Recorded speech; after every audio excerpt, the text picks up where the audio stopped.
Assalamu alaikum wa rahmatullahi wa barakatuhu, everybody, and welcome to our Thursday Thoughts on a Friday morning. It's wonderful to have you here today with me. I'm Sara. As most of you know, that I run Parenting with Allah by my side with Coach Iram, Coach Aisha, Coach Farida, Yusra, and Amina Jane. We work tirelessly around the clock to help mums parent their children from a place of peace. And every Thursday we go live at around 1:30. At the moment, I'm going live on Friday morning at 11 a.m. because we're parents, we're mums, we're just like you. Sometimes things happen, life happens, people cancel, and life goes on. So we decided to come live this morning instead of yesterday. And inshallah, let's see how this goes. Yesterday we actually had a cancellation, which is why I had to go live, and I was thinking to myself, which topic can I talk about for 15 or 20 minutes without any preparation at all? And it was actually this live was actually inspired by a conversation that I had at school the other day with a few teachers, and we were talking about one of the students is fantastic at maths. Like, I think he's a maths prodigy, mashallah, and Allahumma barik, and he's so good at maths. But the other day I was actually doing a cover lesson and I found him in set 4 for English, and I just thought to myself, like, why is he in such a low set? Like, I don't understand. He's so good at maths.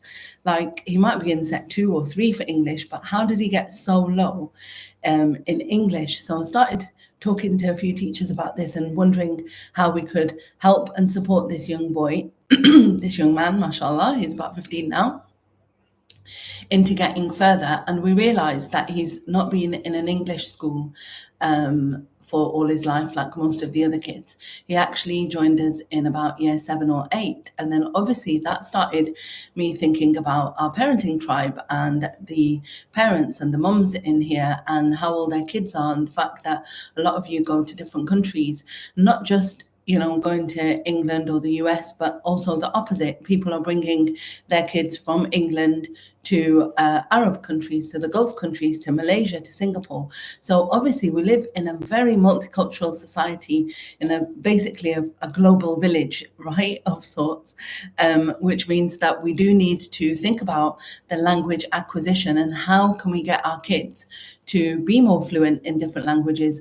Why is it important to get them to be fluent in languages? Like, why am I so concerned with the kids learning Arabic? Obviously, we are Muslims, and that has a huge influence on the fact that I wanted my children to learn Arabic so they can be able to read the Quran properly, so that they'll have the right accent. And I was very careful that I didn't, and although I would love to teach them myself, I didn't want them to get any wrong kind of accent from me. Does that make sense? So I really wanted them to learn, obviously, like I said, as we're Muslims, but also the fact that now we live here, they understand what's going on. They can go out, they can order things, they can, just be able to live in this society with the language. So just going back to basics, I started doing some research on this. So this is not all from my head as it normally is. I wanted to be backed up by science and by the research, right? So from the baby stage, so 0 to 12 months, okay, a lot of us do this already. Like, we play games with the babies, we do peekaboo, we get them to, like, we shake things in front of them, we watch them, how they react to things. Even, just yesterday I saw my friend's baby, and we were playing with him, we were talking to him. So talking to the baby and using the toys and the objects that are around you to kind of give them the language that they need. So when you feed them, you don't just, pick them up and go, right, it's time to eat sort of thing, and just feed them. We talk to them. We say, come on, are you ready for dinner? Come on, let's eat now. Let's have food. So what you're doing is you're relating the fact that eating happens at the table, eating out or on the floor. It doesn't matter where you eat. Okay. The point is that you're relating this, you're relating the words to what you're doing. So we normally do that, don't we? So from about 6 to 18 months or so, you're basically pointing at things and you're naming them. You're like saying, pass me the nappy, pass me the, pass me the water. Would you like water? Would you like this? And so on. A lot of people teach their children sign language at this time, right? Wa alaikum assalam, Adila, welcome to the live. And basically you teach baby sign language, if you've heard of that. So you're basically doing the signs, do you want to eat, do you want some water, and things like that. You can make up your own signs. I've never done a course in baby sign language, although I've always wanted to, and I've always thought, oh, that'd be a good thing to do, but I've never had the time to do it. We're busy mums, we don't get time, right? And going through picture books with them, reading to them, looking around your house, obviously. There's certain things that would happen in every day, and this is basically how kids pick up the language, because you'll be using the language and they are immersed in it. There's basically no other option but to understand, right? So as they get older, they might start trying to use words, and you'll notice that kids use the words quicker than adults use the words. So for example, if I've seen my kids playing with their friends, that obviously we live in a very international community that all speak different languages, but just by talking to them, playing with them, they'll pick up different words from their friends and they'll use them as well. So sometimes they'll come home and say the word and I'll be like, what are you talking about? And it's like, oh, this means this in Tagalog, this means this in Tamil, Mom, this means this. So they're learning these words from their friends as well, from you, from their friends, from outside, right? So as they get older, they'll start to talk, and they might say something like truck, and then you can say something like, yes, that's a red truck, that's a big truck, oh, isn't that a long truck, something like that. So you talking about it. By the way, this might be a little bit different for people in America, because I think you use the word truck. We use it to mean a lorry, and I think you use it to mean a car, but anyway, the idea is the same, right? Okay. And then obviously when you're talking to the children, you're role playing, talking to them, do little games with them. Can I buy this from you? Can you make me a cup of tea? They won't actually obviously be making you a cup of tea, don't worry. But the actual simple act as, what would you like, mummy? Or how are you going to pay, mummy? Or are you going to use a credit card for that? She obviously means a normal card. Don't worry, it's not a real credit card. Okay. And then as the kids get older, you can then encourage them to tell stories and, use the target language to tell the stories. So if you're using, for example, if you're an English speaking household and you want them to learn Arabic, this is probably a good time to get them involved with either other people, maybe some lessons, maybe have some story time that you can join. When my older three were younger, there used to be like an Arabic story time session. And honestly, at the beginning, we didn't understand a word. But as I spoke to the lady that was holding them, and obviously all the other kids were fine because they were all Arabic speakers, but my three wouldn't understand. And I started to say to her, look, we need a way that they can actually understand the story. So she would tell me about the story first. Then I would tell the kids, and then they would listen to it, so they get a little bit more acquisition that way. Then they get a little bit more used to the idea that way. Also got teachers for them at that age learning Arabic. And again, like I said to you, if you live in that country, use the people around you, get people to talk to them in Arabic, get them to order things in Arabic, get around them, they'll hear these words, and this is what we need, right? Also, if you've learnt the language yourself, you should be modeling that language for them. So you should be, if they say something like, I want water, you can say, oh, do you want a glass of water? And then that will basically bring that language back to them, especially when you start doing like question and answers with them and making it a little bit more complicated and so on. By about 3 or 4 years, by about 3 or 4 years, they should start getting a lot more fluent. They'll have like longer sentences, their vocabulary gets larger, and they start understanding the rules. They're not still perfect on the vocabulary, but obviously, or even the grammar. But obviously, as they get there, they will learn and basically, practice more, right? When you're learning a new language and you're a little bit older, so this is someone who's maybe, a child who's maybe 5 to 10 years old, maybe an adult, someone like myself, right? It's easy for me. I thought it's a lot easier for me to understand the language, Arabic language, when I worked with a lot of Arab teachers, because in that school, most of the kids were Arab. All of the kids, were Arab. They were Emirati children, and the teachers were Arab speakers as well, right? Arabic speakers, sorry. And what happened was I actually listened a lot. I would hardly ever speak. And actually, when I was looking at the research, I was like, oh my God, that's absolutely true. I listened loads, but I didn't speak. What they would say something, and I would say to them, no, actually, it's like this. And they look at me like, huh, you understand?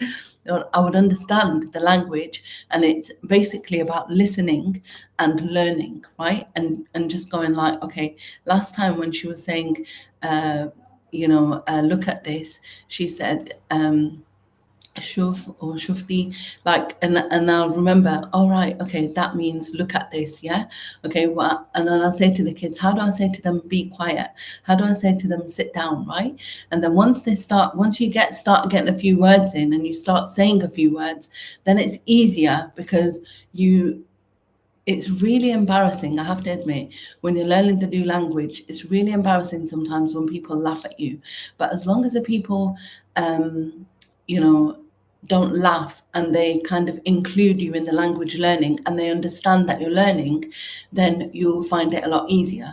Sometimes I used to get children to explain something to someone else, and then they would say it, and then I would say to them, no, wait, it's not that, it's this. And they say to me, Miss, you understand? When I would always speak in English back to them. I think now if I go back, I'm like, actually, I would rather have tried to say it in Arabic to them as well. And inshallah, I'll keep on practicing, and I'm sure we all keep on practicing. We'll do it together, inshallah, yeah? When the words are easy, like, you're talking about a candle, you can see a candle, right? It's kind of easy. Again, I was watching a really funny, it was actually on TikTok. One of my girls sent it to me, because I was talking about this. Like I said, it's been a conversation that we've been having over the last couple of months. And she sent me, and it said, trying to explain English idioms in Urdu, right? So the guy was talking about, it's raining cats and dogs. It's so raining, it's pouring out there. It's raining cats and dogs. And then he tried to translate that into Urdu, which obviously doesn't really translate, like he literally was like, there's dogs and cats falling out of the sky. Like, that doesn't even make sense, right? So the point is that you have to then learn about those kind of idiosyncrasies of the language itself, like the stuff that makes the language so rich and fulfilling, right?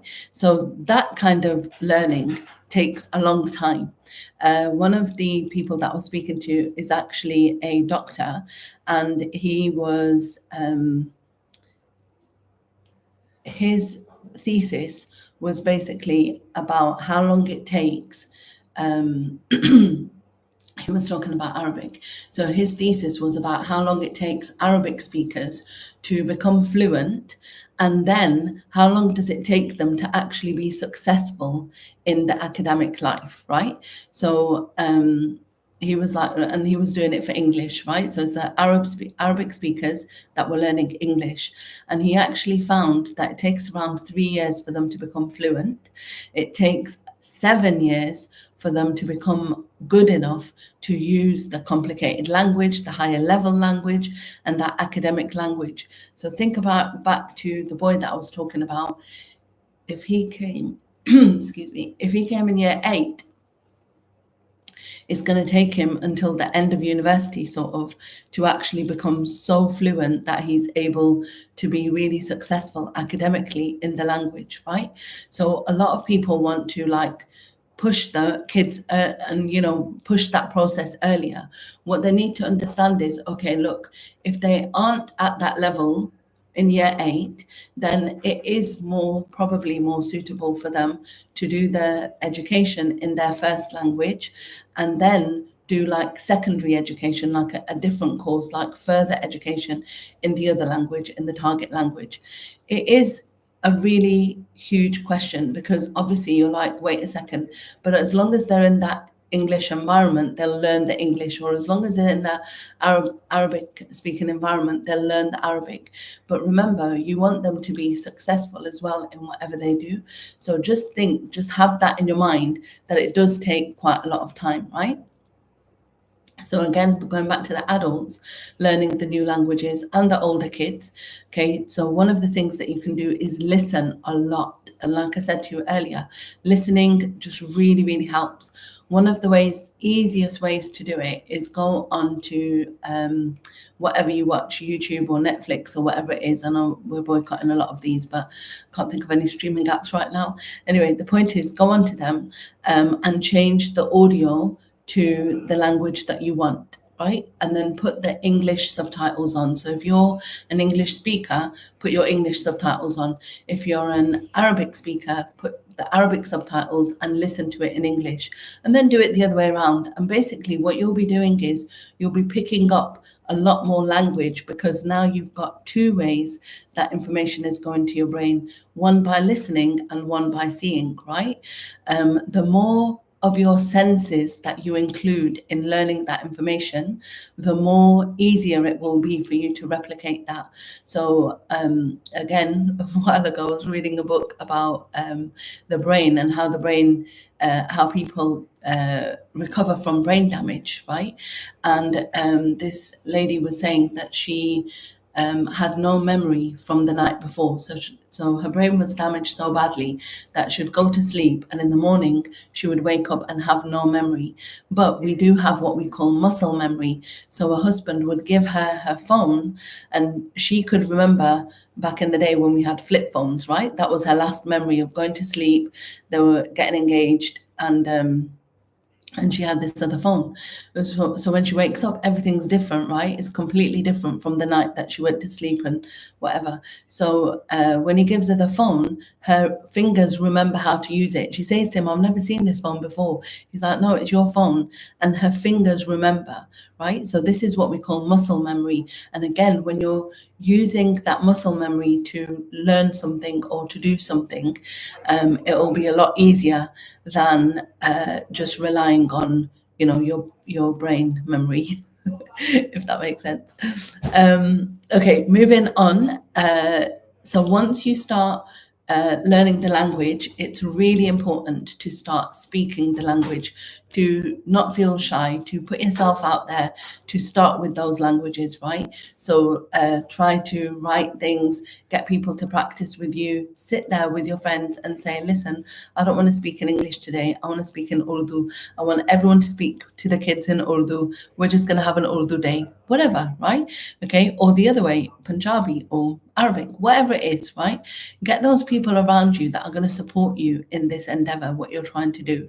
Like I said to you, this actually works for any language to any language. So I'm not in particular talking about one particular language, right?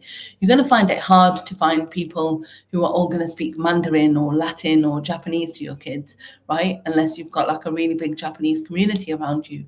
But you will find at least one or two people around you that can help you in whatever you're trying to do. Go on Facebook, join the groups, put messages out, and you'll get there, inshallah. Once you've learned the language, once you've started the language, once you've started practicing, you can watch a film in that language, you can read books in that language.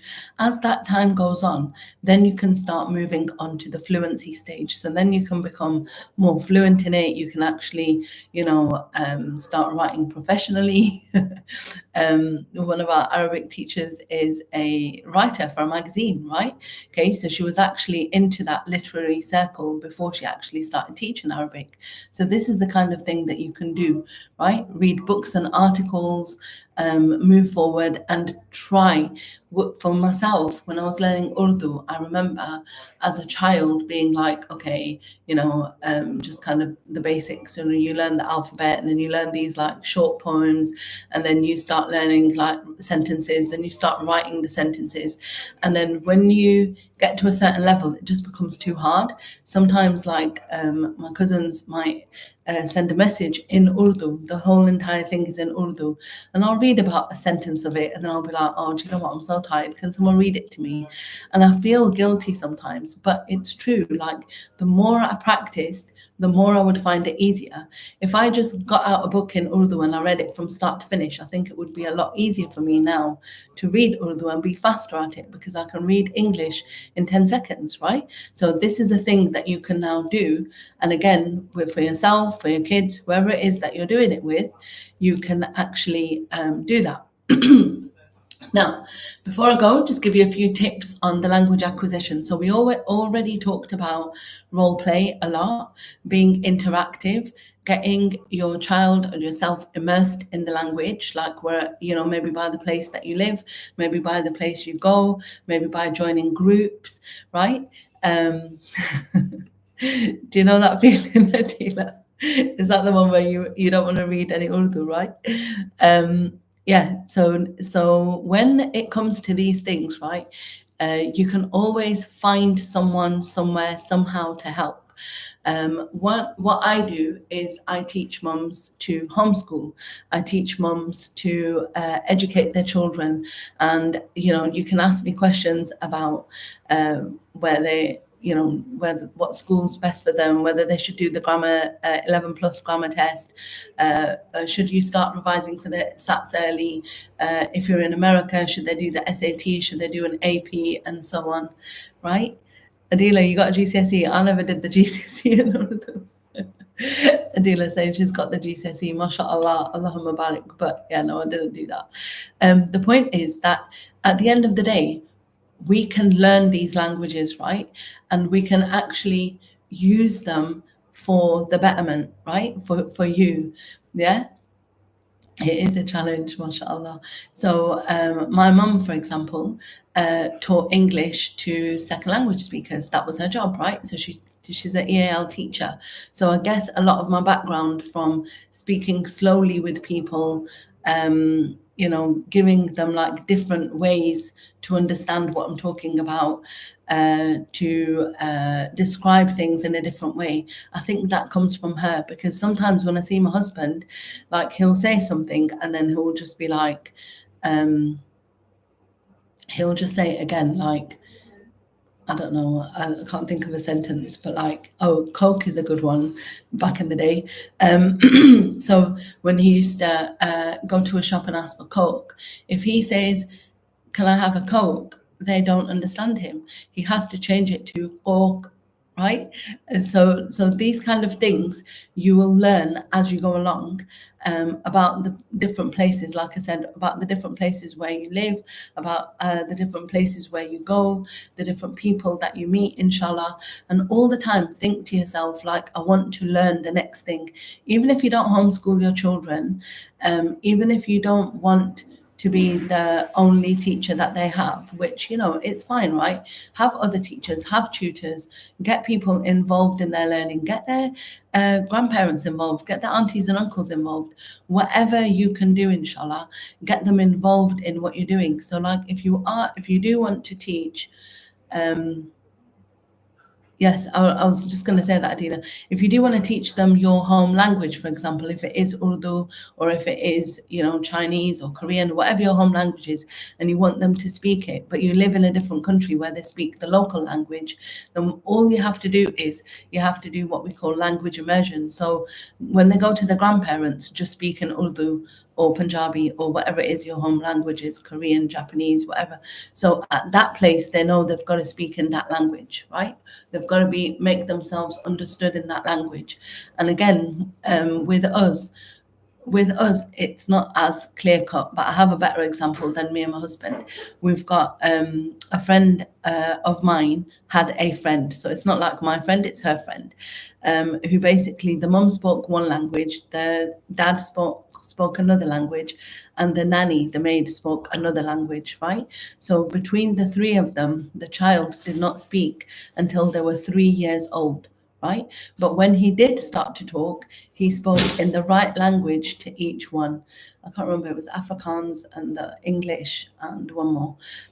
But basically, he spoke in the right language to the right adult, because that adult would only speak that language to him. Until he was about 3 years old, they were like, oh my God, this kid can't talk. This kid's not going to learn. What's he going to do?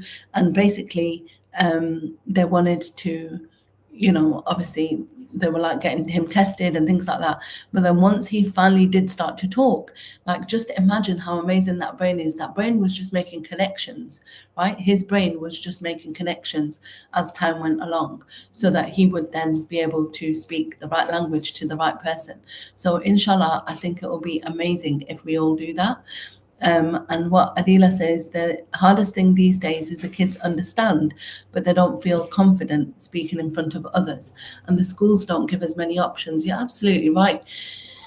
For the schools, I've just found recently about this actually, that the schools are limiting the number of languages because there is a limit to the number of teachers, right? So there's not that many teachers around to teach these languages. That's one of the problems. So finding good teachers is your first problem, which, by the way, your parenting tribe, something is coming up, which actually Adila, you're helping me with, is the Love Learning Teachers website, where you're going to be able to find any teacher for anything, and they're going to be vetted, inshallah, like good teachers that have got good reputation and have got good reviews, inshallah. And the like I said, for schools, it's kind of difficult because they've got to find the right teacher who lives in the right locality to come and teach. But if you're teaching online, you can get a native speaker of that language to come and teach your kids. So if your kids are into, those like when Ertugrul and all of that was really famous, my kids really wanted to learn Turkish, right? I looked for Turkish teachers for them. We watched Turkish stuff on TV. We turned the audio to Turkish when we were watching stuff, so that they can pick up the language. And they eventually, I think I've told this story before, but we were actually at Global Village in Dubai, and they were able to speak to the vendors in Turkish, right? So it is really good to have that language acquisition. And when you go to that country, the people get really happy when you try to speak their language as well. So it's a really good thing to do. It says, would you recommend language apps for teaching kids? Yes. There's the most famous one is Duolingo, but I heard the other day someone said don't teach them Arabic from that. But I don't know if that was just because they want you to get the teachers to teach them. I'm not sure. But the point is that stuff like that, it really motivates the children. It pushes them to learn. It pushes them on a different path. Like maybe they learn, like they're like, oh my God, I find language acquisition really easy. I can learn languages really easy. Let me do this and let me do that and let me do something else, right? People can get work as translators. You can get work as if you're in the online world, you could be doing the subtitles for videos such as mine, because if I can't speak Russian, for example, and I want it translated to Russian to reach a larger audience, they could be doing that translation, right? So I don't think that we should hinder their progress with languages at all. I think languages are so important, so amazing, and it's really good to have as many languages under their belt as possible. And obviously, like I was explaining about, when you go to different places, they learn how to speak the different lingo, the different language, right? And the same with, like I said, when they go to their grandparents' house, to my in-laws, they will speak in Punjabi, Urdu with them. And when they go to my parents' house, they'll speak in English, right? Okay, so it depends on where they are. If the grandparents want to get them involved and get into that, then definitely get them involved. If there's aunties and uncles, if there's anyone around you that can help, get them involved, and that's what you can do, inshallah. All right, thank you so much for listening today. I did try to make it as short as possible. It still managed to be 30 minutes, but we're trying to make shorter videos so that you can all watch them, learn, and inshallah not get bored. If you are watching this on a replay, just comment down below if you have any questions, if you have any comments. We'd love to hear from you. Definitely click the like and the subscribe buttons, inshallah, because we want to make more free videos for everyone, and we actually aim this year to have the conference be absolutely free. So we would like loads of likes and subscribes and views so that we can do that, inshallah, if that's all right, sisters. So jazakallah khair, thank you for listening. Share the video if you think it's useful. Let people know that we exist. Let people know that if they want any help in tuition, coaching, if you want to learn how to be a virtual assistant, to hit us up, and inshallah we will help in all of these things. Okay, our details will be down below. I'm also going to put the details for Salma, who was an original founder of Parenting with Alabama Side, who teaches Urdu, just in case anyone would like Urdu lessons with her. And I'll also put down the details of the Quran and the Arabic teachers that we recommend. So if you would like lessons from them, then yeah, please go ahead. All right, sisters, thank you so much for listening. And like I said, if you have any questions, do let us know. And you're all in our du'as, and please remember us in your du'as. Take care. Assalamu alaikum wa rahmatullahi wa barakatuhu.